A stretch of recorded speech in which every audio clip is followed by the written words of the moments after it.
Привет, меня зовут Саша Акимов, и сегодня я хочу рассказать вам про интересную компактную камеру Nikon Coolpix P7700.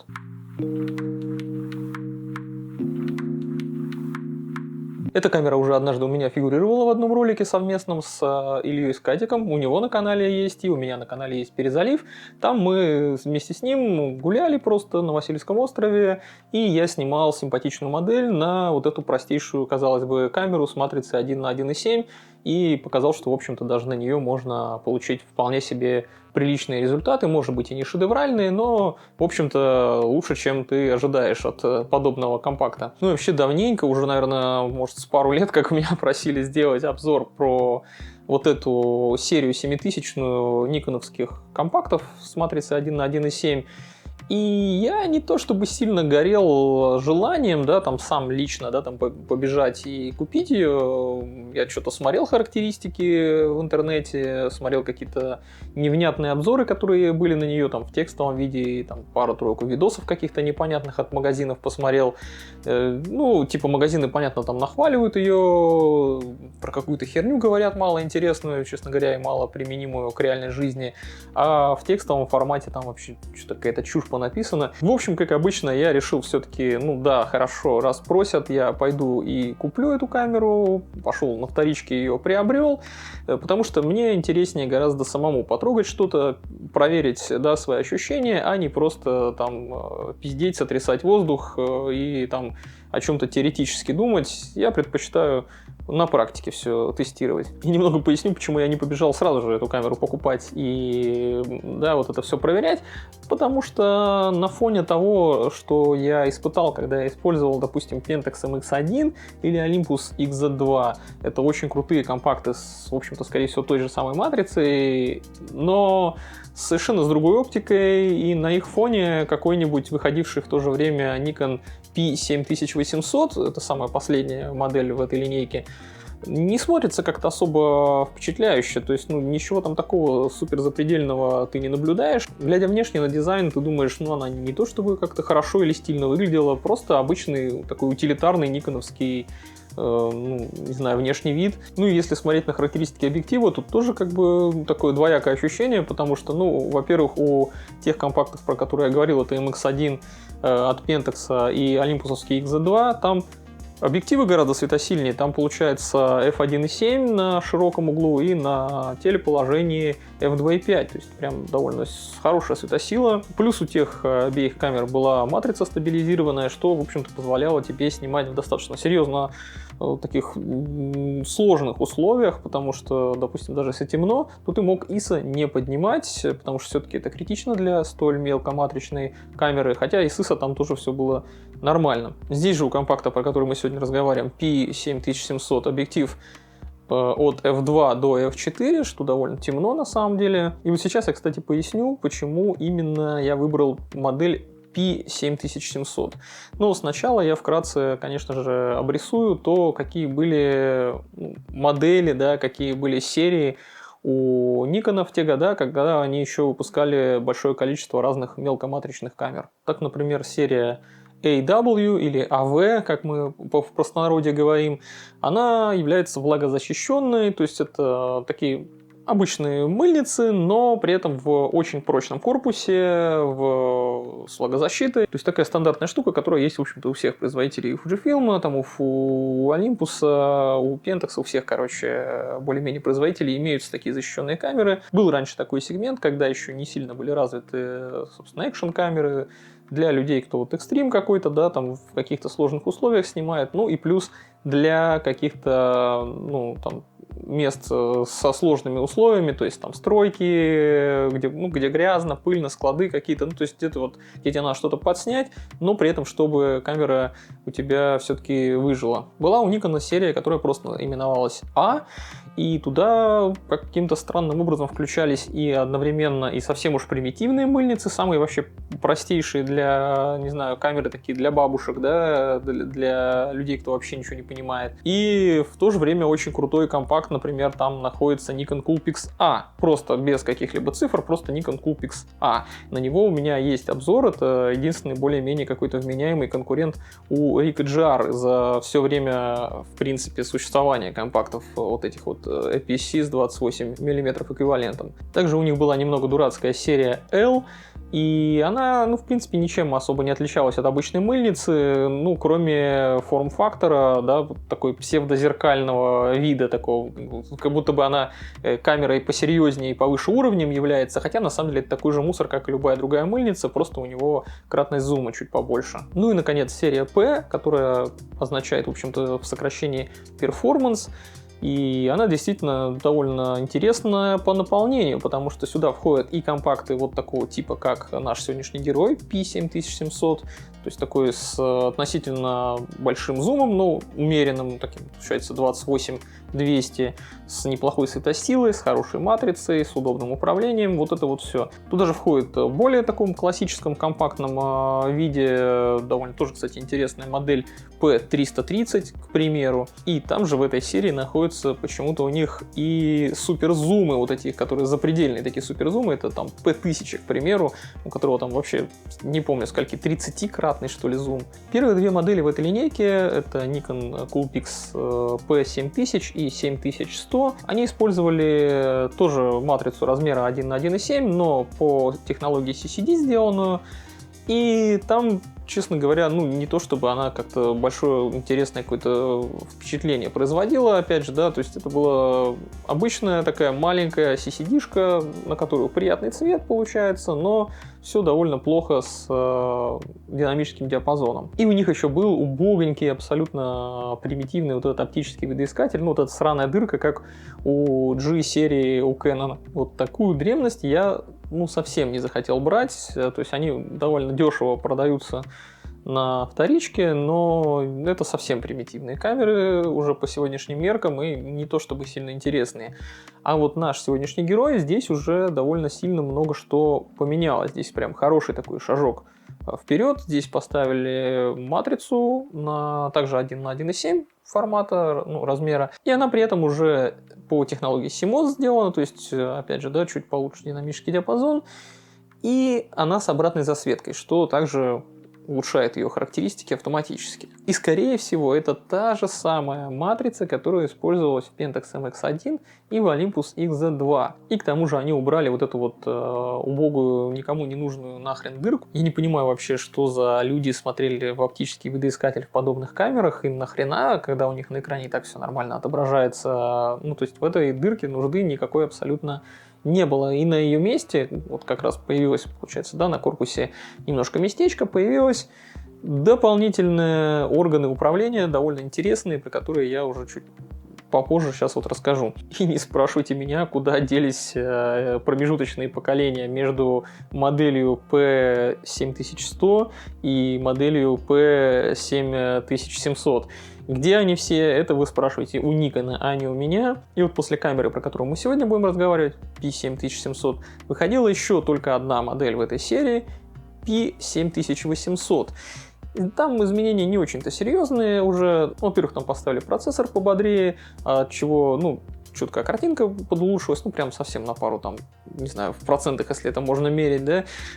Автофокус чуть пошустрее стал, но это не то чтобы сильно значительно. Главное изменение там в модели P7800 в том, что там добавили электронный видоискатель в уголочке, таком в дальномерном немножко стиле. Но эту камеру я брать не захотел по простой очень причине. Во-первых, это бабки, то есть она просто сильно дороже стоит, потому что она, видимо, самая новая на вторичке. Ну, прям такие деньги я не готов тратить на то, чтобы поэкспериментировать.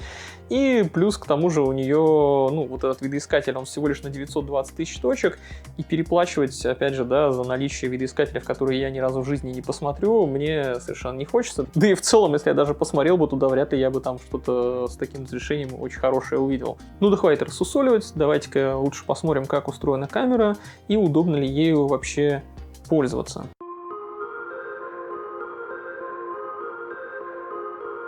Весит для компакта с матрицей 1 на 1,7 вот этот Nikon P7700 довольно-таки неприлично, 392 грамма. Ну, тут зато и корпус практически полностью из магниевого сплава. Он, в общем-то, весь практически металлический. Хват спереди у нас присутствует, он причем такой вполне себе уверенный, нормально лежит в руке. Сзади есть выступ такой вот для того, чтобы упереть большой палец. Ну и эти места, они покрыты очень даже такой хорошей, не скользящей резинкой. Удивительно, кстати, что камера достаточно старая, но на моем экземпляре нигде не рассохлась и не отошла. Везде все резинки на месте, что нетипично вообще для Никонов. Резинки, если что, такие же, как у них на нормальных профессиональных зеркалках используются. То есть прям качество хорошее, но помните, да, что у них есть такой грешок, что они отваливаются со временем. Спереди тут много всего интересного. У нас есть подсветка автофокуса, и кашный, вот здесь вот и кашное окошечко, чтобы инфракрасным пультом можно было камерой управлять. Кнопочка FN1 программируемая. Я не помню, честно говоря, что я на нее там повесил. Что-то там висит, не буду сейчас смотреть. Ну и объектив 6 мм на 42,8, что в эквиваленте получается, если прям совсем быть точными, 27 на 192 мм. Но если округлить для удобства, то можно сказать, что здесь 28-200 эквивалент. Светосила переменная от f2 до f4. При включении объектив выдвигается вперед, как и при зумировании, конечно же, то есть у него вот так хоботочек выдвигается слегка вперед. Крышечка здесь достаточно простая, обычная, такая вот сверху надевающаяся. Почему-то не захотели они делать раздвижные шторки, хотя могли бы, в общем-то, сделать объектив все равно несменный. Какая разница, зачем тут крышку юзать. Но что радует, здесь есть резьба для светофильтров, так что можно их использовать. Объектив-то не крутится, так что можно и полярик даже заюзать. Диаметр, причем у этого светофильтра здесь не очень-то большой, можно копеечный себе найти. 40,5 мм всего лишь. Еще вокруг объектива вот такое колечко с насечками, но его функционального смысла я так и не смог уловить, потому что оно не крутится, не снимается, с ним ничего нельзя сделать. Зачем оно существует, не знаю. Ну, такая вот декорация, наверное, какая-то. Сверху у нас имеется и встроенная вспышка. Здесь вот кнопка сзади включается. Если отогнуть, здесь такой рычажок, задвигается обратно просто пальцами. Крышечка, конечно же, это дохленькая, я ее даже не проверял. Ну и, конечно, есть нормальный горячий башмак полноценный. Вокруг кнопки спуска рычажок трансфокации, то есть приближение и удаление. Я уже показывал вам, как это выглядит. А рядом колесо выбора режимов. Оно, кстати говоря, даже имеет тут 3 кастомных режима. Так что можно камеру под себя довольно тонко настроить и выбрать тот режим, какой тебе больше подойдет для какой-либо определенной ситуации. На углу находится колесико экспокоррекции, оно тугое и щелкает, конечно же.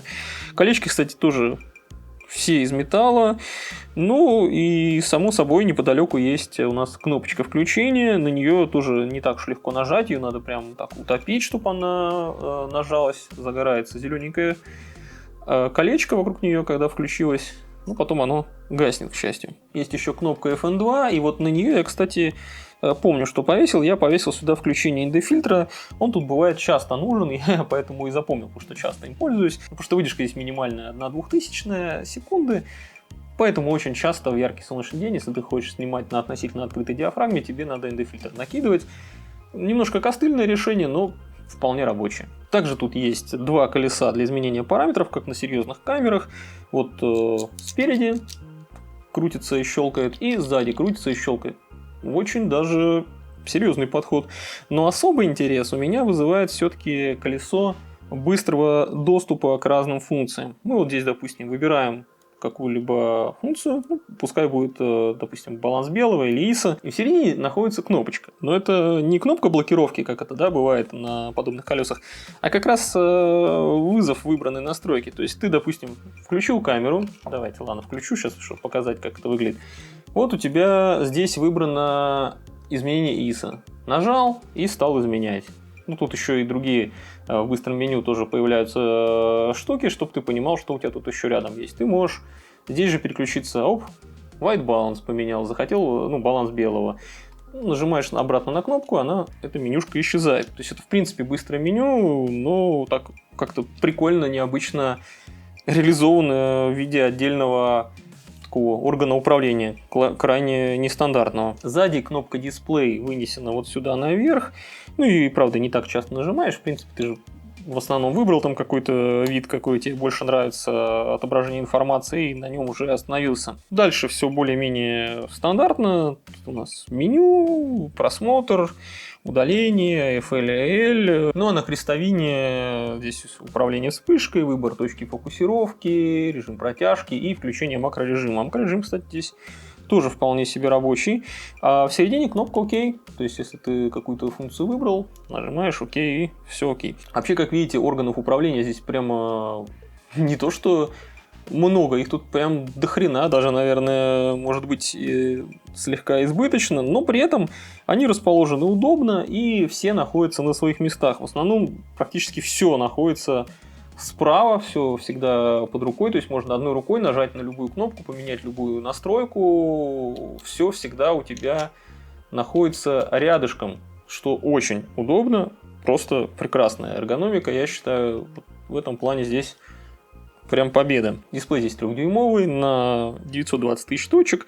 И он, да, он не сенсорный, к сожалению. Тут как раз может быть отчасти такое количество органов управления, потому что дисплей не сенсорный. Можно было бы много что на тач управление перекинуть. Ну да не суть. Он зато крутится во всех плоскостях, как угодно, отгибается, что очень даже круто и удобно. Можно с любых вообще-то самых диковинных ракурсов снимать. Справа находится под небольшой крышечкой здесь USB-разъем, достаточно старый уже, и мини-HDMI. Слева под пластиковыми заглушками есть еще пара разъемов. Снизу здесь разъемчик для спускового тросика фирменного, а сверху находится разъем для джека, для микрофона, собственно. Резьба под штатив металлическая, опять же, да, ну, в принципе, тут все металлическое, камера реально добротно очень сделана. И, конечно же, прочная, вот с 4 болтами. Карта памяти SD-шка вставляется в батарейный отсек. Вот здесь у нас карточка вставляется. Вот здесь аккумулятор. И аккумулятор, что интересно, это ENEL14, такой же, как в 3000 и 5000 серии любительских зеркалок у Nikon. Так что он довольно-таки живучий. Была вообще, кстати, смешная ситуация, когда я на холоде снимал на нее, ну я вообще все время почти снимал на эту камеру на холоде. И забавно, что индикация мне показывала, что батарейка заканчивается, и показывала она мне это несколько сотен снимков при этом я еще сделал, и она все равно так до сих пор и до того момента и не разрядилась до конца. Может быть, это у датчиков какой-то баг, может быть, это батарейка каким-то образом так раскукожилась спонтанно на морозе, непонятно. Ну, сам факт меня просто позабавил, что он показывает, что красным мигает, что все, пиздец, батарейка сейчас сядет, но при этом продолжает нормально снимать и вообще никаких проблем не испытывает.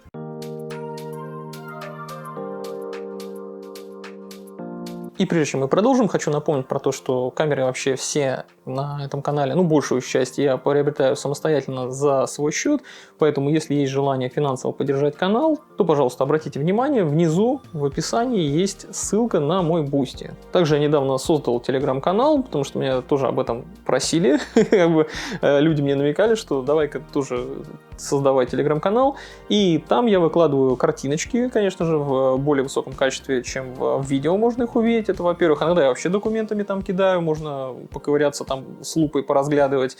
И зачастую я там еще какие-то новости обсуждаю, иногда просто фоточки какие-то скидываю, что я там на мобилу поснимал, ну и просто можно там тоже дополнительно пообщаться. Подписывайтесь, ссылочка в описании. Ну, я думаю, что после просмотра предыдущей части видео вы в принципе, поняли, что камерой пользоваться удобно, даже не просто удобно, а прямо-таки охуенно приятно. Так тут еще и на удивление все хорошо оказалось с качеством картинки. Матрица, которая здесь используется на 12 мегапикселов с обратной засветкой CMOS, Она просто чудо.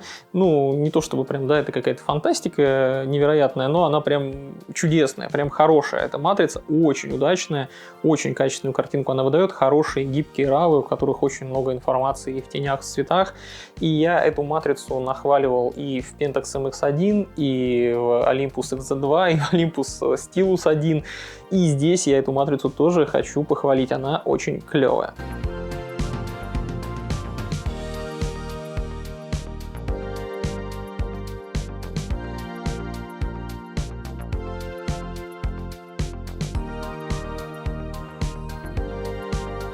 По сути, это, наверное, потолок качества, которое можно было бы выжать из матриц размера 1 на 1,7, потому что в дальнейшем, в общем-то, все производители соскочили уже на дюймовки, на видиконовский дюйм, так что неизвестно, могли ли производители что-то еще выжать из подобного размера матрицы. Сейчас, наверное, мы можем наблюдать то, как выжимают из размера матрицы 1 на 1,7 все соки уже теперь другим способом, да, какими-то нейронными вычислениями и прочим. Это обычные наши смартфоны. У большинства сейчас уже, в общем-то, такой же размер сенсора. А так, если уже смотрели ролики про вышеперечисленные вот, да, мною компакты, то думаю, что вы помните, что там действительно я хвалил то, какое большое количество информации в RAW сохраняется, и картиночки действительно очень удобно настраивать, там приличное количество инфы и в тенях, и в цветах. Конечно же, это не там APS-C, не микро, но это почти что на уровне матриц размера 2/3 или даже дюйм.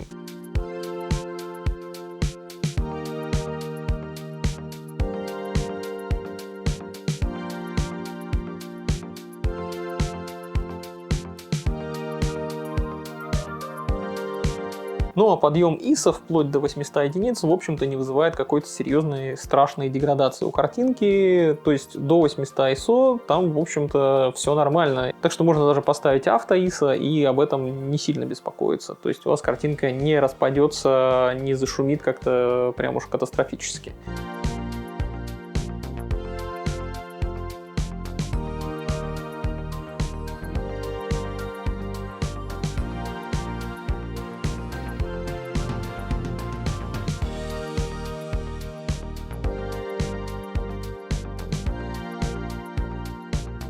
С матрицей, в общем, все понятно, она отличная, особенно если делать скидку на год выпуска камеры, ей, в общем-то, 10 лет. И также не забываем делать скидку все же на ее физический размер, она не очень-то большая. Ну и 12 мегапикселов, которыми она располагает, это достаточно вполне себе и по сегодняшний день. На самом-то деле, если вы снимаете для каких-нибудь соцсетей, где картинки гораздо меньше, и они еще к тому же пережимаются, 12 мегапикселов это вообще за глаза и за уши. Сейчас, в общем-то, большинство и смартфонов придерживается, да, картиночек на 12 мегапикселов, не более. Ну, у них там может быть фактически мегапикселов гораздо больше, там хоть 100, да, допустим, но они все-таки объединяются в одно целое, вот этот пиксель-стекинг, или как там это называется, происходит, и все равно у вас результирующее изображение будет 12-мегапиксельное в большинстве случаев.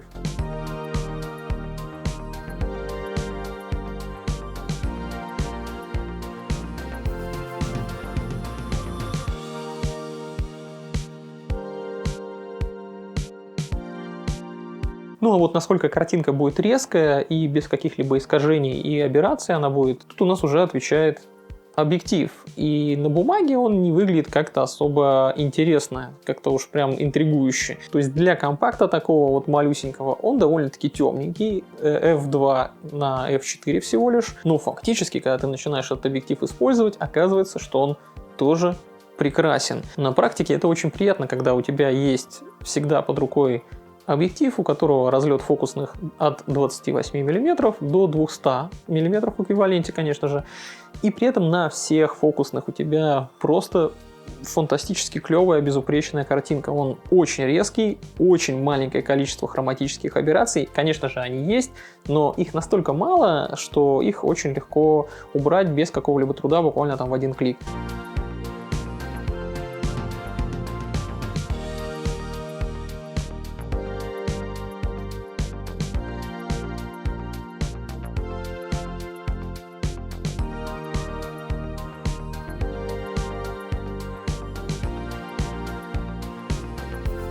Резкость и детализация у объектива, ну, просто огнище. Тут вообще вопросов никаких он не вызывает. И у него есть, кстати, макрорежим, как это принято, да, во всяких компактах. В макрорежиме он там с пары сантиметров способен фокусироваться, и здесь с микроконтрастом тоже все отлично, так что макро, всякие близкие снимки цветочков, еще каких-то таких вот штучек очень классно получаются на нее.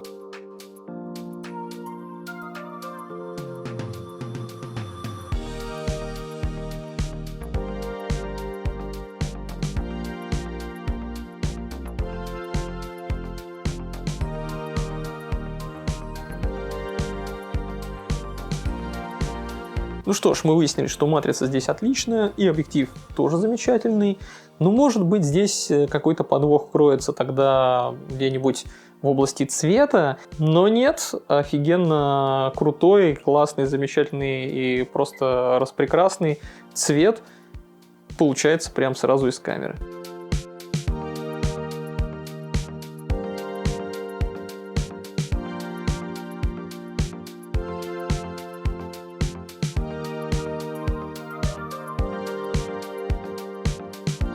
Теплые тона на всех кадрах бережно сохраняются. Немножечко, конечно, в циан уводит тени, но это легко правится на постобработке, буквально там ползунка полтора дернуть. Но если тебе нравится такая вот обработка в стиле Teal and Orange или вот такой вот, да, никоновский немножко прикол с цветами, то ты можешь, наоборот, даже это усилить, этот эффект, и будет прям замечательно и красиво.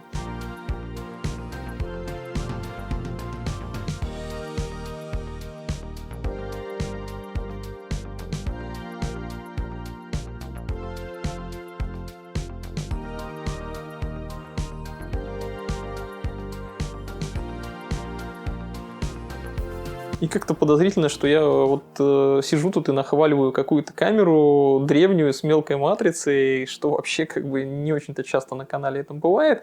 Но это реально факт, потому что по качеству картинки и вообще в целом по тому, какую картиночку Nikon Coolpix P7700 выдает, ну вообще не к чему придраться здесь. Супер резкий объектив с удобными фокусными, отличная матрица, Color Science просто на высоте. Да и управляется камера нормально, органов управления, всяких кнопочек, крутилочек здесь просто доебени фени. Единственное, что, пожалуй, в этом Никоне так себе, это автофокус. Он контрастный, он глупый, у него довольно крупная точка фокусировки, которую размер особо не поменяешь в меньшую сторону. И прогон линз довольно-таки длинный такой происходит, долгий, он так туда-сюда может их гонять там. Но опять же, стартовая фокусная здесь 28 мм, что довольно широко, соответственно, здесь и глубина резкости будет достаточно большая, плюс матрица не очень крупная, так что даже если ты слегка промахиваешься, это уже не так критично. Это я к тому, что на вот этот P7700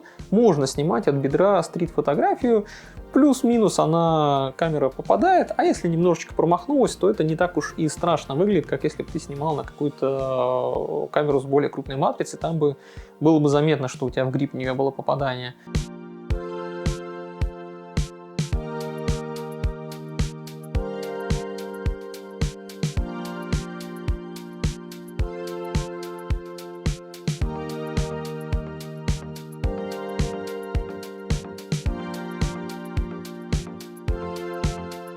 Ну а на максимальном, наоборот, фокусном 200 мм очень удобно поснимать каких-нибудь котиков, каких-нибудь птичек. И, ну, фокусировка, конечно, медлительная, но она не такая, знаете, фрустрирующая, как бывает у некоторых камер, где ты вот просто сидишь, там можешь секунду ждать, там уже помирать от того, как долго камера соображает. Нет, такого здесь, конечно же, нет. Она просто довольно медленная, но не катастрофически, не ужасно.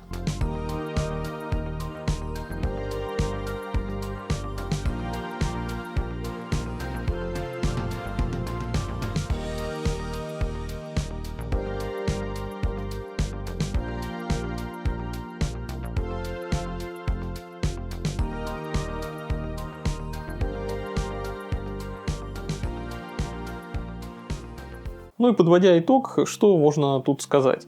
Я думал, что камера будет пока читал на бумаге, да, какая она и что она из себя представляет, думал, что она будет хреновой, прям очень хреновой, или как минимум какой-нибудь скучный и неинтересный, но оказалось, что это... один из лучших премиальных компактов с матрицей 1 на 1.7 всех времен.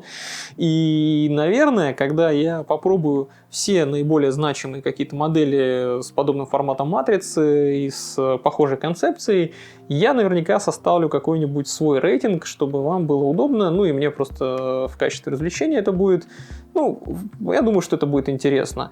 Пока что я не все модели попробовал, какие хотел. Есть еще, что хотелось бы потестить. К примеру, Panasonic из серии LX. Я бы хотел, ну, хотя бы LX5, LX7 не обязательно.